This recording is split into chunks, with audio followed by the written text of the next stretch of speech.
awal mula kisah dari hijrah ini dimulai dengan sebuah peristiwa yang terjadi di penghujung tahun 13 kenabian. 13 kenabian ya, bukan 13 Hijriah, bukan. Jadi ketika Rasul atau tahun Rasulullah Sallallahu Alaihi Wasallam diutus menerima wahyu pertama, itu disebut tahun kenabian. Tahun 1 kenabian. Tahun berikutnya tahun 2 kenabian. Tahun berikutnya tahun 3 kenabian. Nah ini tahun 13 kenabian. Di ujung bulan Zulhijjah.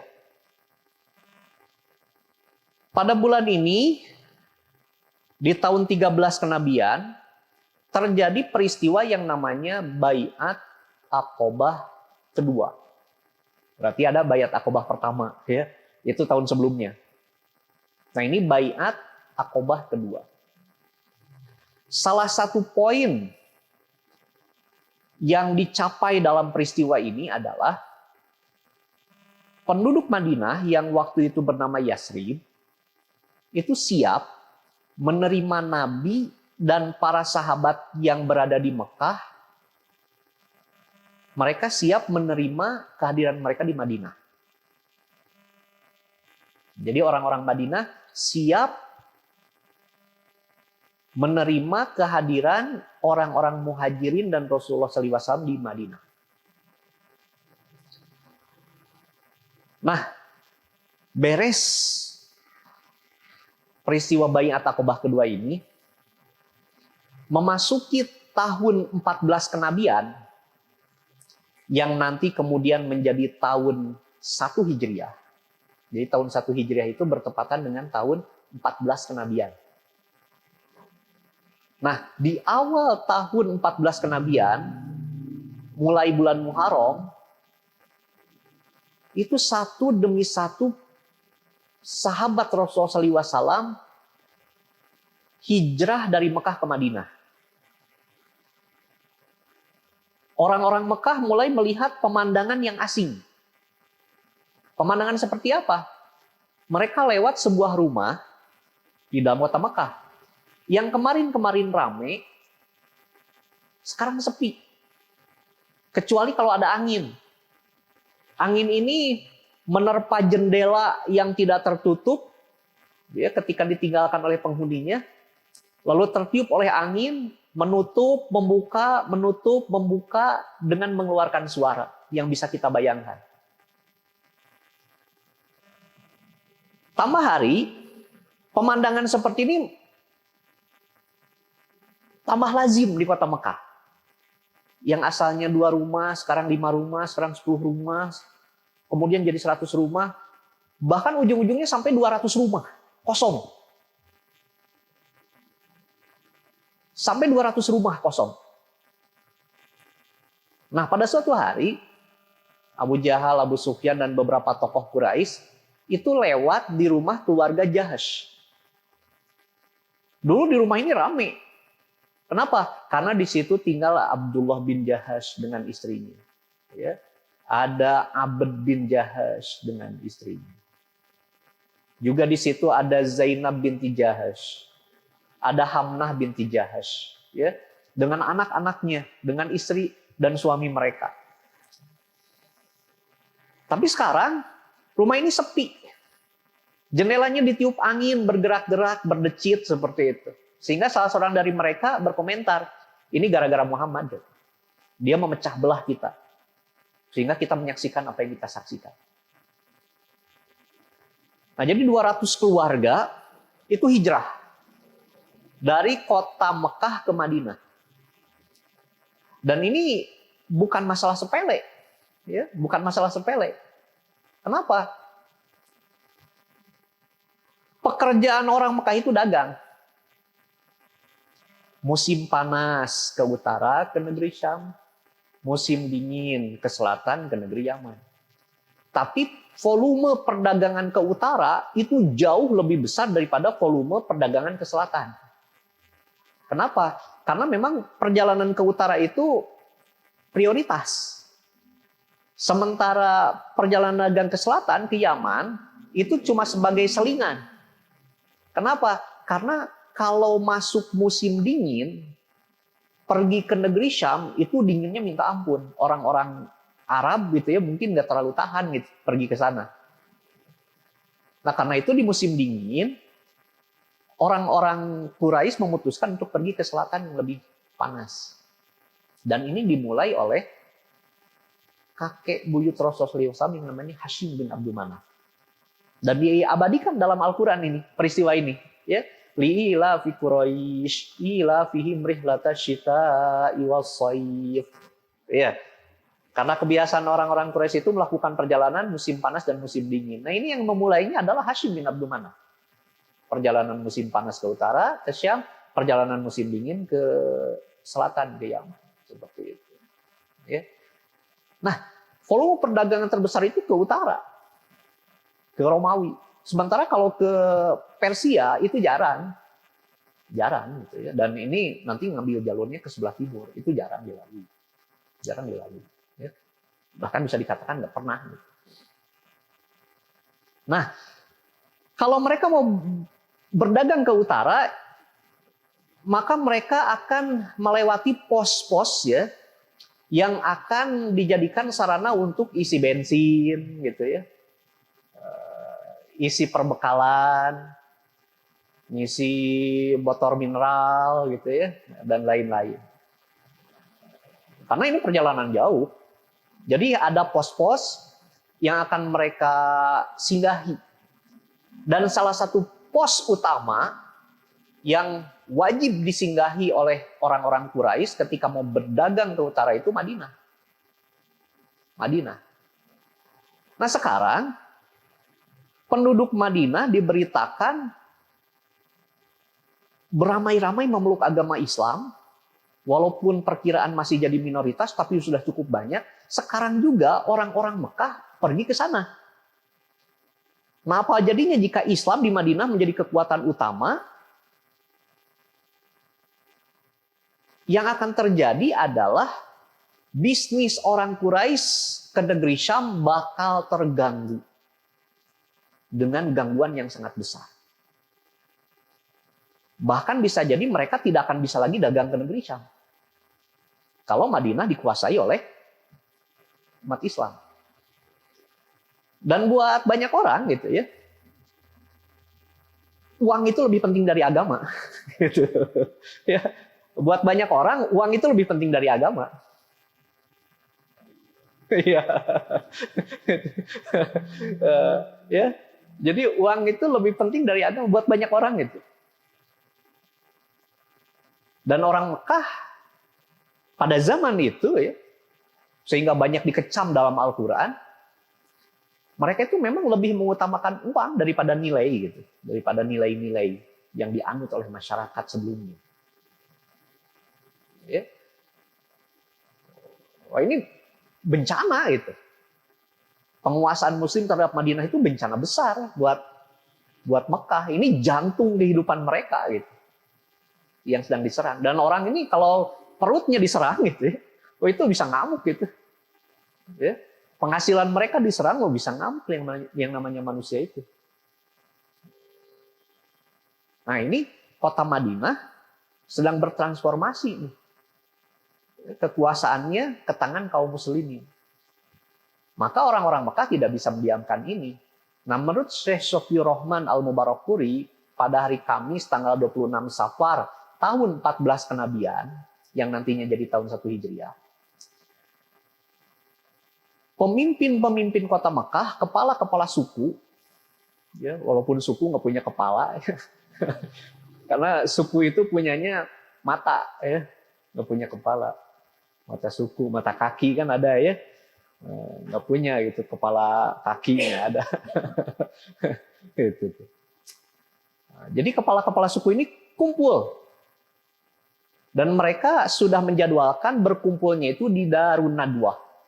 Apa itu Darun Nadwah? Itu sesi berikutnya lah, atau sesi yang lain nanti itu ya. Darun Nadwah nanti akan kita ceritakan. Kalau sekarang cuma ditandai dengan sebuah pintu itu di Ka'bah itu ya. Ada pintu ke Ka'bah itu namanya pintu Darun Nadwah. Jadi Darun Nadwah sekarang sudah tidak eksis lagi, sudah dibongkar. diratakan dengan tanah, dijadikan bagian dari kompleks Masjidil Haram. Gitu. Nah, mereka berkumpul di Darun Nadwa, ya awal-awal di luar-luar dulu gitu ya. Setelah berkumpul semuanya mereka masuk. Nah, begitu para pemimpin sudah masuk ke dalam Darun Nadwa, tiba-tiba pintu Darun Nadwa ini ada yang ngetok. Tok tok tok gitu ya, nggak pakai assalamualaikum. Gitu. Nah, ketika dibukakan ternyata di depan ada seorang kakek, namanya kakek udah tua, kakek tua ya. Kalau kakak menjadi kakak tua mau burung ya. Ini kakek tua. Ternyata ada di depan pintu. Ketika ditanya bapak siapa, oh saya orang tua dari Najd katanya. Kalau menurut Ibnu Hisham, ini adalah jelmaan iblis. Jadi iblis menjelma jadi manusia. Sering itu kejadian ya, yang namanya iblis berubah wujud jadi manusia, setan berubah wujud jadi manusia, atau malaikat berubah wujud jadi manusia, itu sering kejadiannya. Bahkan mungkin sampai sekarang pun masih terjadi hal seperti itu. Ya, kita nggak tahu. Ya kalau di film-film digambarkan, oh itu alien gitu berubah wujud gitu ya. Tapi kalau dalam agama itu ada gambarannya, banyak itu gambaran seperti itu ya. Gambaran seperti itu banyak. Seperti iblis yang menggoda Nabi Ibrahim, Nabi Ismail, Siti Hajar ya ketika mau menyembelih Nabi Ismail, itu ada. Atau malaikat yang berubah wujud ketika berkunjung ke Nabi Ibrahim, memberikan kabar gembira datangnya kelahiran Nabi Ishak dan Yakub, kemudian akan menghancurkan kaum Nabi Lut, gitu kan ya, ada. Atau kisah ketika Nabi Muhammad SAW sedang berada di majelis ilmu, ya tiba-tiba ada seorang laki-laki dengan rambutnya hitam gitu ya, kemudian bajunya putih bersih, tidak ada tanda-tanda perjalanan jauh. Gitu. Kemudian Umar bin Khattab meriwayatkan bainama nahnu julusun inda Rasulillah sallallahu alaihi wasallam dzata yaumin ittala alaina rajulun syadidu zawati istiyab syadidu sawadis syar la yura alais asarus safar dan selanjutnya. Jadi malaikat sering nyamar jadi manusia. Malaikat nyamar jadi manusia itu seperti manusia berubah wujud jadi atom gitu. Kalau di film Avenger gitu ya, yang manusia semut itu ya berubah jadi kecil itu tuh. Avenger berapa itu? Ya. Jadi kalau malaikat berubah wujud jadi manusia itu seperti manusia berubah jadi atom gitu. Kalau malaikat tuh gede badannya itu, besar sekali. Ya, besar sekali badannya itu. Bahkan mungkin perbandingannya bukan manusia jadi atom, manusia jadi sesuatu yang lebih kecil dari atom gitu. Malaikat jadi manusia itu. Jadi di sini setan berubah wujud menjadi manusia. Ini menurut Ibnu Hisham. Menurut Ibnu Hisham. Mau apa Anda datang ke sini? Izinkan saya masuk, saya ingin memberikan saran-saran katanya. Rumah ya izinkan tuh pakai bahasa Sunda. Antep asup, akhirnya dipersilahkan masuk. Ya, persilahkan masuk. Nah, setelah semuanya berkumpul, terjadilah perbincangan. Nah, di antara mereka ada yang kemudian mengangkat tangan, memberikan usul tentang apa yang harus dilakukan menghadapi Nabi Muhammad SAW. Di antara yang ngacung itu adalah seorang yang bernama Abul Aswad. Siapa? Abul Aswad. Abul Aswad ini ngacung, kemudian dia memberikan saran. Kalau menurut saya, gimana kalau Muhammad itu kita usir saja dari Mekah? Kita usir saja dari negeri kita. Biar dia mau pergi kemanapun, terserah. Yang penting negeri kita aman, damai, tanpa kehadiran dia. Si kakek tua ini cepat-cepat berdiri, menyela. Ini mah bukan ide yang bagus, katanya. Kalian sendiri tahu Muhammad itu manis tutur katanya. Bagus kata-katanya. Bagus cara bicaranya. Bagaimana kalau kita usir dia dari kota Mekah, dia pergi ke sebuah negeri, lalu dia berhasil mengislamkan orang-orang di negeri itu, mengajak pada keyakinannya, mereka menjadi kuat, mereka menjadi besar, bukannya tidak mungkin, mereka kemudian menyerang kita di sini. Kalau menurut saya, ini bukan ide yang bagus. Cari ide yang lain. Wah, orang-orang ramai, oh benar-benar cici akil. Oh gitu ya. Akhirnya, yang lain angkat tangan lagi, ngacung lagi, berdiri. Ya, namanya Abul Bukhturi. Abul Bukhturi ini sebetulnya orang yang punya karakter baik dan sering membela orang-orang Islam. Dan seperti yang terlihat ketika peristiwa pemboikotan total terhadap kaum muslimin. Dibuat perjanjiannya pada bulan Muharram tahun 7 kenabian, yang kemudian dihancurkan ya, salah satunya oleh Abul Bukhturi ini pada bulan Muharram tahun 10 kenabian. Nah, Abul Bukhturi ngacung. Kata Abul Bukhturi, gimana kalau Muhammad itu kita penjarakan saja? Gitu tuh. Sehingga dia tidak bisa melakukan aktivitas dakwah lagi. Nah, si aki-aki ini gitu ya, kembali berdiri, menyela lagi. Kalau menurut saya ide ini juga jelek katanya. Kenapa? Karena kalau Muhammad di penjara, maka para pengikutnya akan sembunyi-sembunyi datang ke penjara, gitu ya, mencari cara untuk datang ke penjara, berkomunikasi dengan Muhammad, gitu ya, secara rahasia, mengumpulkan kekuatan, dan kalau mereka sudah kuat, mereka akan menyerbu penjara dibuka, Muhammad dibebaskan, lalu menyerang kita. Kalau menurut saya ini bukan ide yang bagus. Karena Muhammad pasti bisa berkomunikasi dengan umatnya. Wah, rame lagi, bener. Gitu ya. Akhirnya berdirilah seorang laki-laki yang namanya Amr bin Hisham, yang dikenal dengan nama Abul Hakam, bapak kebijaksanaan. Karena orang ini memang pintar. Ya, orang ini memang pintar, cerdas, bijak. Gitu. Tapi begitu Islam datang, kebijakannya seolah hilang gitu. Kecerdasannya seolah hilang. Sehingga umat Islam menjulukinya Abu Jahal, bapak kebodohan, seperti itu. Ya, nama aslinya Amr bin Hisham. Gitu, Amr bin Hisham.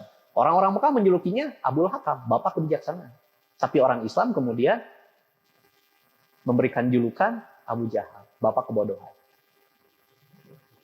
Kata Abu Jahal, saya punya ide yang saya yakin tidak pernah terlintas di kepala kalian masing-masing. Ini membuat orang-orang penasaran, ide apa? Gitu ya. Ide apa? Wah, setelah keriuhan mereda, kata Abu Jahal, begini ide saya. Bagaimana kalau tiap suku mengirim utusan beberapa orang pemuda, lalu pemuda-pemuda itu kita beri pedang yang tajam, lalu mereka kepung rumah Muhammad, tengah malam mereka serbu rumah Muhammad, masuk ke tempat tidurnya, lalu semua pedang itu ditusukkan ke tubuh Muhammad, sehingga darahnya menyebar ke semua suku. Dengan demikian, Bani Hashim tidak akan melakukan balas dendam. Apa ide yang mendasarinya? Di Mekah, di Madinah, di Arab pada masa itu nggak ada hukum. Kalau orang melakukan kejahatan, tidak ada polisi yang akan nangkep, tidak ada pengadilan yang akan mengadili, nggak ada. Yang berlaku itu kalau seseorang membunuh, ya, misalnya suku A, seorang anggota suku A membunuh seorang anggota suku B, maka anggota suku B yang hidup melakukan balas dendam dengan melakukan pembunuhan terhadap anggota suku A yang mana saja, yang penting darah balas darah. Gitu. Ya. Jadi kalau misalnya Abu Jahal misalnya dari Bani Makhzum membunuh Nabi Muhammad SAW dari Bani Hashim, maka otomatis Bani Hashim nanti akan mencari orang Bani Makhzum untuk dibunuh. Dan itu nggak akan selesai begitu saja. Nanti yang Bani Makhzum juga akan balas dendam lagi ke Bani Hashim. Bunuh lagi, nanti Bani Hashim membalas lagi. Itu akan terus berkepanjangan. Perang-perang di Arab pada masa itu berkepanjangan. Gitu. Ada perang yang sampai memakan waktu 150 tahun gitu, gara-gara urusan onta atau kuda gitu ya, yang makan di rumput tetangga gitu. Kan emang masalah gitu ya yang makan rumput tetangga itu. Gitu ya. Itu bisa sampai 150 tahun katanya peperangannya itu. Jadi ini kalau Abu Jahal ini misalnya membunuh Nabi Muhammad gitu ya, Bani Makhzum terancam. Kalau misalnya Abu Sufyan dari Bani Umayyah itu membunuh Nabi Muhammad SAW, nanti Bani Umayyah akan diserang oleh Bani Hashim. Ya.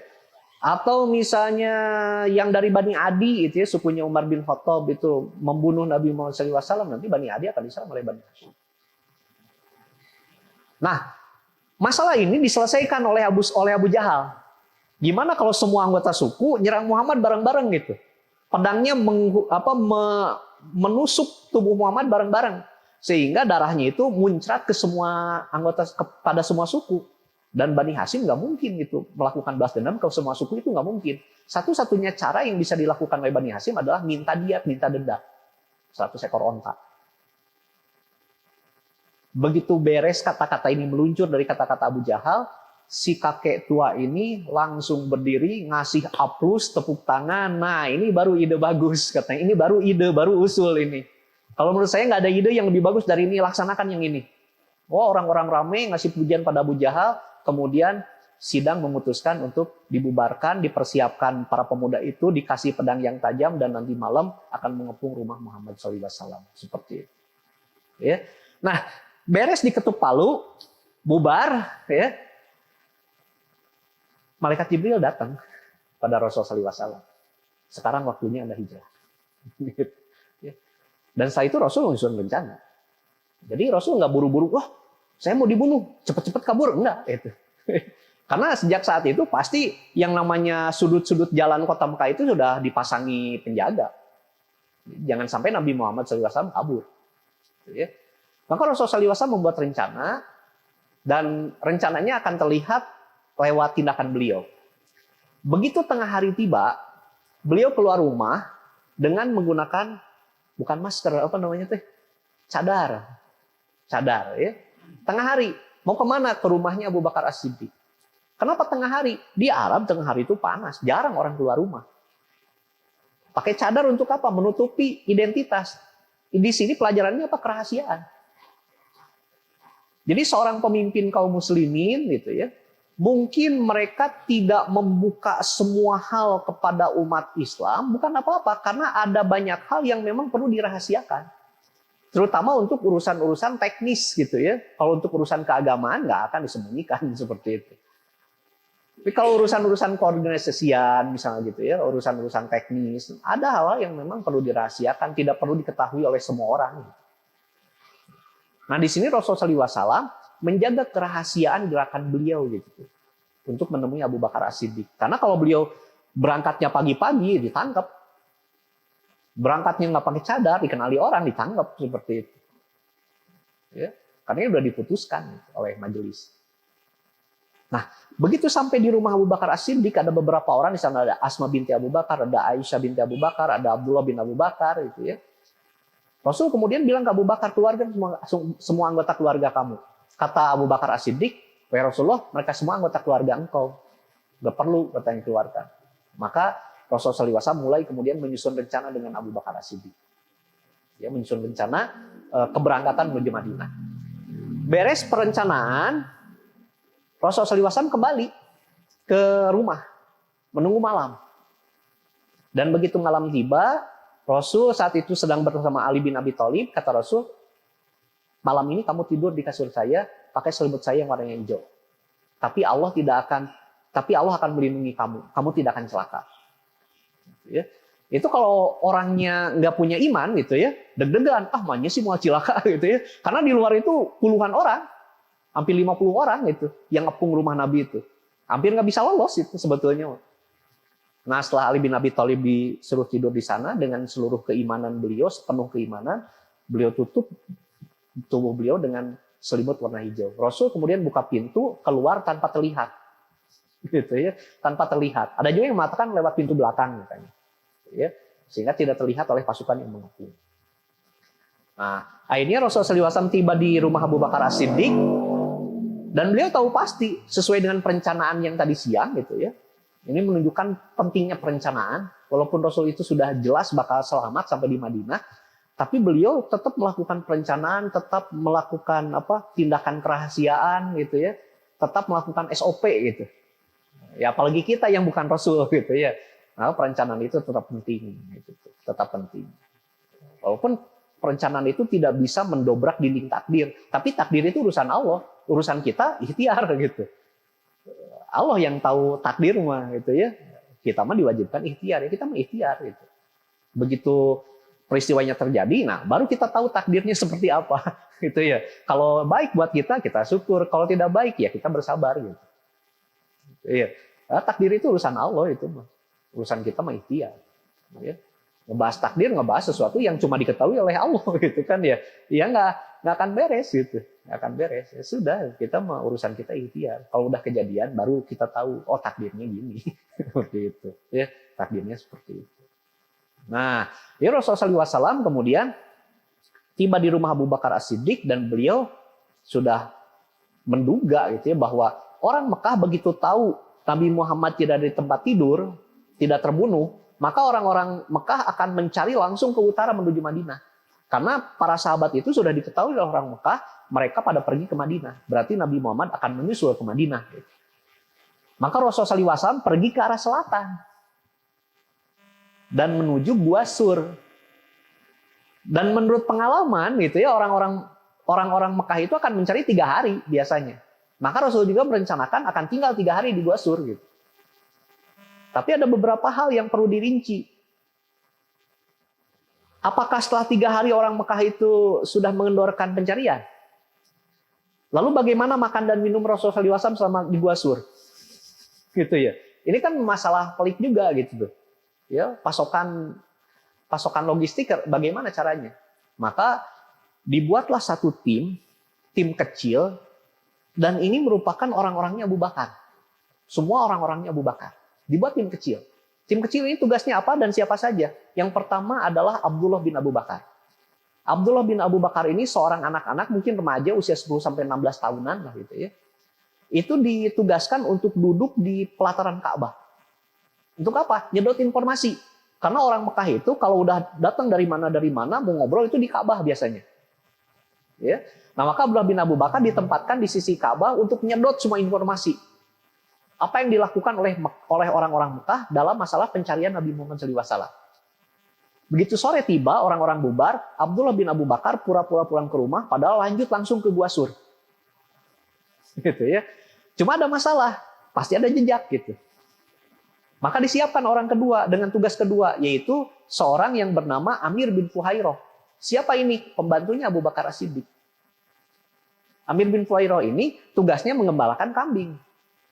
Maka ketika Abdullah bin Abu Bakar berangkat menuju gua, Amir bin Fuhairah juga berangkat beberapa jarak kemudian, gitu ya, beberapa waktu kemudian dengan kambing-kambingnya yang banyak, menghapus jejak itu. Gitu ya, menghapus jejak itu. Nah, begitu sampai Abdullah bin Abu Bakar menginformasikan semua yang didapat di Ka'bah. Sementara untuk pasokan makanan itu dengan cara memerah susu kambing. Nah, buat orang Arab gitu ya, saat itu cukup itu susu kambing itu sebagai makanan plus minuman. Minum makanan bergizi lah istilahnya. Gitu ya. Beda dengan orang kita. Orang kita kalau cuma minum susu mules gitu. Ya, orang kita harus makan nasi gitu. Kalau cuma minum ya belum makan. Jangankan cuma minum gitu ya. Makan lotek, ya, makan bakso gitu ya, makan ketupat itu belum makan gitu. Kalau belum nasi, ya, mindsetnya beda. Nah, jadi Abdullah bin Abu Bakar kemudian memerah susu Amir bin Fuhairah memerah susu kambing gitu ya, dan diberikan pada Rasulullah SAW. Nah, setelah 3 hari ternyata pencarian sudah mereda, maka Rasulullah SAW berangkat. Tapi beliau tidak tahu alurnya kalau ke selatan itu kemana. Maka beliau menyewa orang yang masih temannya Amir bin Fuhairah. Namanya Abdullah bin Uraikid, seorang musyrik. Orang musyrik gitu. Dijadikan sebagai pemandu perjalanan. Ya. Maka Rasulullah SAW kemudian bergerak menuju selatan. Dan ini kisahnya masih panjang. Gitu ya. Ujung-ujungnya Rasul tiba di Madinah dan mendirikan Masjid Nabawi, mendirikan rumah di perkampungan Bani An-Najjar. Kenapa di perkampungan Bani An-Najjar? Ternyata itu rumah buyut beliau. Karena beliau itu adalah putra Abdullah bin Abdul Muthalib bin Hashim. Hashim itu punya istri orang Madinah namanya Salma binti Amr. Ya.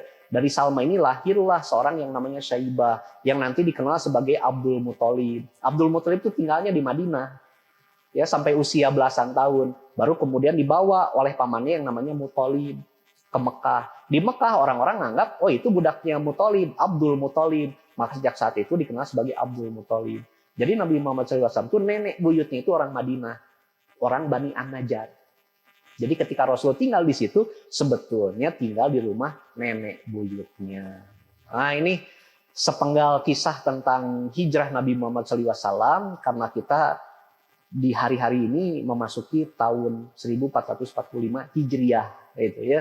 Nah, apa sih arti Hijriah itu? Ya, berkaitan dengan hijrahnya Nabi. Itu makanya kita uraikan di kesempatan ini tentang hijrah Nabi. Mudah-mudahan di kesempatan lain kita bisa uraikan lebih panjang, plus gitu ya. Kita lihat hikmah-hikmahnya. Karena keterbatasan waktu kita, di kesempatan ini kita tidak mengupas hikmah-hikmahnya. Gitu ya. Mudah-mudahan bermanfaat. Kita tutup dengan para majelis. Subhanakallahumma bihamdika asyhadu an la ilaha illa anta astaghfiruka wa atubu ilaik. Assalamualaikum warahmatullahi wabarakatuh.